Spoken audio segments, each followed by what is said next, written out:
to another episode of Tube Talk. Tube Talk, where we are very professional today.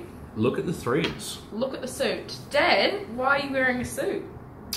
Wearing a suit because we were out today at Westbury Stud filming an advert, which is quite exciting, and be unveiled shortly. Quite, yeah, it'll be something which I think people will be very interested in. Cool. And we will let people know very, very shortly what it was all about. Awesome. Watch this space. Watch the space. Watch this space. Good signing. And before we hop into this week's Tube Talk, we should also mention our new format. We should. We snuck that up on people last week. People loved it. Really good feedback. A couple of people have made a couple of other suggestions, some which are good and one we'll bring on board, and others which are observations which we won't bring on board. But no, it was really good. People liked it, and it was noticeable to see that we do, and being serious, we get quite a few good numbers of views of people watching this and commenting on your lovely voice and how you should be on this side of the screen, and those numbers went up quite a bit last week with the new format. So here we go. We'll carry it on. Dad said, what were we? We're normally at like 250, and we were at 400 people. Statistically, we are off the charts. Let's go for 500. Some bold thinking, but let's try. And we will start off with talking about 3 runners last week, starting off with Rock Island Line, who came second, fresh up. Very good fresh up run. Distance a touch too short for him. Bad draw. We'd have been happy if he was hitting the line, running in the first 5. He loomed to win, hit the front, and just got run down late. Will be much better for that fresh up run. Up to 1400 metres next start. Hard to beat. Really good progressive horse that will keep winning. I watched that race, it was very good. Yeah, it's exciting. We also had Hasbro, who ran 4th. Wrapped with his run. Slow tempo, he got back to last by design. Nothing ran on in the straight. The leaders kicked and won. He came from last to run 4th. He would have run a section of just over 34 seconds his last 600.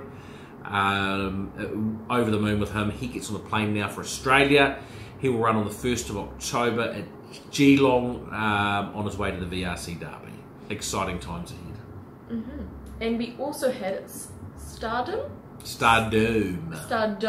apologies, who ran 3rd on debut in Sydney. Yeah, on Wednesday, really happy with him.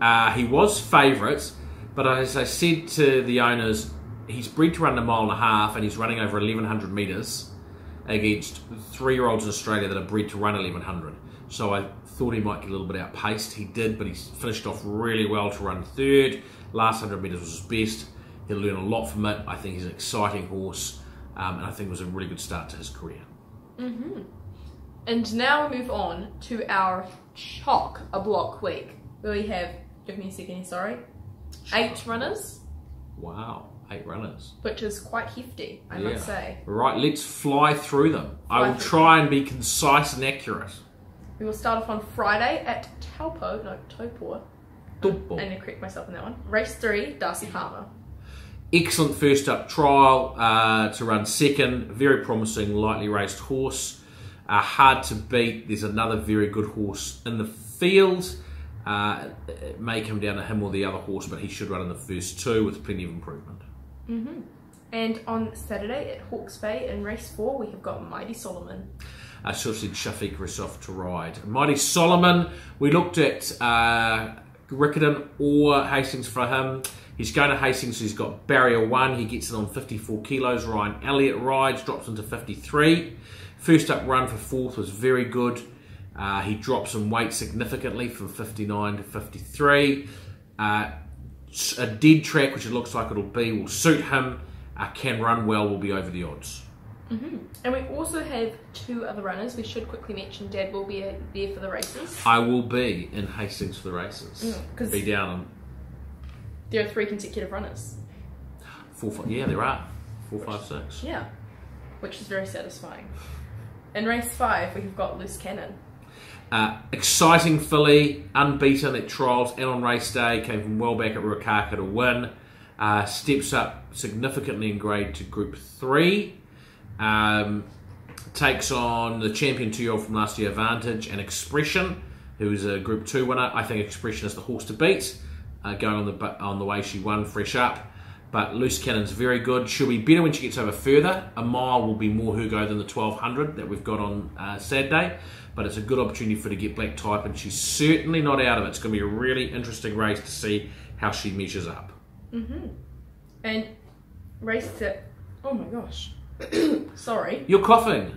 And it's Women's Suffragette Week, 125 years. How did you bring that into it? How do those two link? Because you told me you were owning things, and I just, thought we needed to be raised. I think it's an important, juncture. I just thought should be raised. Right, there we go, everyone. 125 years of stuff. Since a woman first got the vote. There we go. On to race 6, which is... It's amazing, isn't it? Like, you think it should have always been that had the vote. Like, it seems so archaic. Even like thinking about apartheid was only... I don't know, 30 years ago. We're learning about black civil rights, and that was only like 50 years ago. Yeah, it's mind-boggling, isn't it, that it was actually that recent. Anyway, so we are getting sidetracked. Very important issues we discussed with very, racing. very important. Race 6, Bramarama. He missed his start last week because he had a foot abscess, so we had to scratch, unfortunately. Does like a little bit of give in the track, has a wide barrier of 10. So it isn't ideal. He'll get back in the field. He won't run if the track is looking like it's going to be too firm. But if it's in the nice dead range, he'll run. It is just a fresh up run for him, so he has plenty of improvement to come. But wouldn't be surprised to see him doing his best work late. But his next few runs will be where he should be ready to put his foot in the till. And now we move on to Riccarton, also on Saturday. In race 1, we have got Aristotle. Very good fresh up 4th in the worst part of the track. Debut 4th, I should say. Only beaten the nose for 3rd. Has improved since. Has a very awkward barrier draw. Jacob Lowry rides, who rode him first up. It's always hard for 3-year-olds this time of year against the older horses, which he is, and particularly on a wide barrier. Could get a bit lost out there. I think he's pretty talented. He can certainly challenge and be right there in the first 3. He has a winning chance. Probably the biggest issue he's got is he's got to beat himself from that draw against the older horses. But certainly a good each way chance. We also have, 2 other runners at Riccarton. The second being in race 2, Severine. Fresh up run for her debut run. 2 nice trials. One of her trials, she was just behind Emily Margaret, who's going to be favourite for the Canterbury Bell Stakes, a listed race on Saturday, or close to favourite. Nice horse, nice filly. I think she'll be better over a bit further. Awkward draw from barrier 13 out wide. Kylie Williams rides. Blinkers go on because she's actually become quite laid back. She can certainly challenge. She can certainly be right there. But I think being her first start, it's a watch job to see what she does. Wouldn't be surprised at all if she ran a mighty race, and she certainly can win, but I think it's a learning experience for her. And in race 10, we have got Major Issue. Yeah, nice mare this, nice mare. We targeted her at black type last year, we just missed out. She won fresh up, won easily, ran 5th in the Southland Guineas when things didn't quite go her way. Fresh up, 1200 metres is too short, but she's come back very well. And she can run well. She's a smoky, she can run well. Wouldn't be at all surprised to see her lob into the money somewhere and getting home late. Bad draw, but we'll be getting home. I think she'll run well. And finally, in Sydney, in race 9, we have got Rakik. Yeah, an exciting horse, one of our imports. He's been racing just 6 months. He's already won over 100 grand. He's in a $125,000 Australian dollar race on Saturday. It's a very strong field, but he has a couple of things in his favour. He's finally got a reasonable barrier draw, 7 of 16. He drops right down the weights, 54.5 kilos, I think he is. So that really suits him. He should get Damien Oliver on board. He should get a nice run in transit. And the key will be tempo. He needs strong speed, and with strong speed, he finishes off really, really well. And I think he might get that. Probably only question mark is whether he's actually coming to the end of his campaign or not, or whether he's still up. He seems good, so he can run well in a very strong field. Cool. And finally, we have got Bet of the Week, where we have got a new announcement to make. We're going to have 2 segments to be of the week, yes. including a long shot and a roughie, which I didn't realise were different things. No, they're the same thing. A long shot and roughie is the same thing. Uh-huh. And we're doing this because we've had requests, can we have a long shot as well? So we're doing it. We are doing it. We are responding. We are. But first of all, we're going to say that last week, Triptonic, who was our bid of the week, who I still think is a pretty cool name, ran well. Triptonic ran really well. He ran third. He got back last on a leader's bias. At his last bit of his race, he stormed home for third. I think you can follow your money. I think follow him wherever he goes. I'd like to see him in another handicap. I hope they don't step him up too quickly to like set weights and peelies or wait for age racing, which will become more difficult. I think he's got a good handicap in him. So I'd like to see him go to a handicap again next, maybe 1400. I think a 1400 handicap, he'll be hard to beat. Cool. And now for this week, our long shotters, drumroll please. Major Issue, one of our own, running at Riccarton Saturday in race 10. Yes, and we normally don't put one of our own in, but I think she's a real smoky. I think she's going to open up at big odds, maybe 30 to 1. And I know that Andrew's happy with her. I know she's got a bad draw, but she races well fresh up. She's more mature this time in. And as long as she gets a little bit of cover, luck in the running, I can see her running a very, very bold race. And if she's 30s and 10s, I think, you know, you got Ted Ichwana. Gee, that pays for a few bottles of wine and a curry, doesn't it? So I would, and even the place money, I'd be very, I think she can run well. She's a smoky. So she's our long shot of the week. Mm-hmm. And second drum roll, please, for our roughie.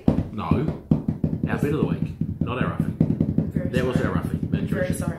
Bid of the week is Star Performance, running at Hawke's Bay in race 2. This was our bid of the week a few weeks ago, and against Melt, and Melt obviously looks very, very good. Come back so well. He might have just needed his first up run. I wouldn't be dropping him. I think the field on Saturday is probably quite a bit weaker than what he raced last time. If he's improved a little bit, he wouldn't have to improve much, I don't think, to really be challenging. And he should get on a reasonably good track. So we're sticking with him, and a few people might have dropped him, but I think he's quite possibly the best horse in that field. So I think we should follow our money, and hopefully we get $3.50, $4 for him. And we'll be very happy. And there we go. That has been Shoot Talk. For another week, and we shall talk to you next week. We shall. Bye! Is left to go. Mr. Jazz and Noble Comment race up and grab Kiamare. Mr. Jazz on the outside. Noble Comment and Kiamare settle down to a ding-dong struggle. Noble Comment about a neck in front. Mr. Jazz on the outside, and Kiwis Flying might beat them all. Kiwis come from last in a phenomenal performance. Won the cup by a length and a quarter.